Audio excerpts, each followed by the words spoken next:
So students ask me a lot, like, what do I need in order to get such and such a grade in this class? So for this problem, it might depend on your school, but let's say your school does the normal 93 for an A. Since they didn't give us any other information, we're going to assume that just tests are what counts in this class. No homework, nothing like that, no quizzes. So if we add up the test grades right now, we could find out where we stand for an average. There's 89. There's these 4 tests that we've taken, but then we got the final coming up and it's worth 2. Okay, so it means it's worth double its value. We could say plus an x representing the final, plus another x, or if you're really good with like terms, you'll immediately recognize that that's just plus 2x. That works too. You could do that, and then we can calculate our average based on that information. Now we have 6 weighted test grades to plug in. Okay, so you're going to divide this by 6. And we want to find out when this makes an A, so when this equals that 93 that we said is our cutoff. And again, if it's an A-, it's a 90 that should be for the cutoff. It depends on what your school does for an A being a cutoff. But just a quick recap, because the rest of this is just going to be some nice, easy algebra.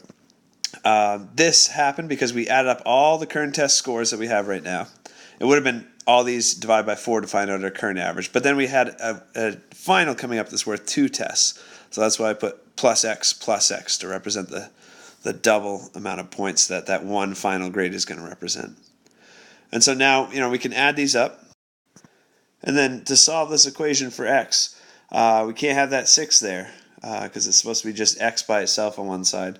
So we're going to do the opposite to it. Since that 6 is dividing all that stuff, we're going to multiply everything in our equation by 6, okay? And make sure you don't multiply the top by 6 because what's happening is the 6 times the division of 6 cancels out. And we're just left with 342 plus 2x, okay? I didn't write 6 times 342 there on purpose. And then we got 6 times 93 on this other side here. Let me get my pointer. 6 times 93 goes here. Puts us at 558. And this is a much easier equation to solve. Subtract that 342 from both sides because it was positive. We want to turn it into nothing, so we're going to subtract it. And you're left with 2x equals this subtraction. And then the last step is to divide 2.